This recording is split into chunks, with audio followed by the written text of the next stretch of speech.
Friends, இப்போ நான் என்ன பார்க்க போகிறோன்னா வாழைப்பூ கிளீனிங். இதுவும் எங்கள் மரத்தில் தான் வந்து என்னது காய்ச்சினது. இதுவும் எங்கள் மரத்தில் தான் காய்ச்சது. எவ்வளோ பெரிய பூ பாருங்கள்.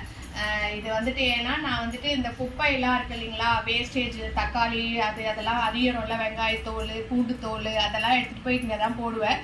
அதனால என்ன நம்ம வந்துட்டு நேச்சுரல் எரு மேன்யூர் கொடுக்கறதுனால இங்கே பாருங்கள் எவ்வளோ பெருசாக வந்திருக்கு.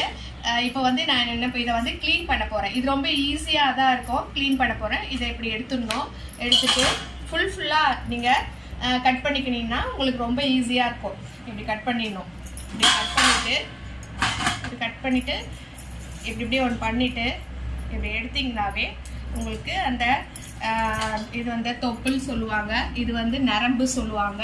அந்த ரெண்டுத்தையும் ஈஸியாக நம்ம எடுத்துடலாம். இப்படி எடுத்துட்டு நீங்கள் இதை அப்படியே வச்சு இப்படியே கட் பண்ணிங்கன்னா உங்களுக்கு சீக்கிரமாக வந்துட்டு நம்ம க்ளீன் பண்ணலாம். வாழைப்பூனாவே எல்லாருமே ஐயோ க்ளீனிங் ப்ராசஸ்ஸா, அது ரொம்ப கஷ்டமாச்சே அப்படின்வாங்க.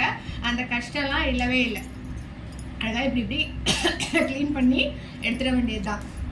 இந்த வேஸ்டேஜ்லாம் எடுத்துமே குப்பையில் போட்டுறாதீங்க. மறுபடியும் வாழை மரத்தாண்டியே எடுத்துகிட்டு போய் போட்டிங்கன்னா அது வந்து உங்களுக்கு நல்ல நேச்சுரல் மேன்யூர், அதாவது எரு வந்து நல்ல நேச்சுரல் எருவாக கிடைக்கும். அதே மாதிரி நம்ம வேஸ்ட் பண்ணாமல் இடம் இருந்துச்சுன்னா கண்டிப்பாக இந்த வெங்காயத்தோல் அப்புறம் மற்ற காய்கறி வேஸ்டஸ்லாம் இருக்கும்போது அதெல்லாம் எடுத்துகிட்டு போயிட்டு அந்த இடத்துல போட்டிங்கன்னா உங்களுக்கு நல்லா வந்து ஃபர்டிலைஸ் கிடைக்கும். நல்ல உங்களுக்கு ஈல்டு வந்து நல்லா கிடைக்கும்.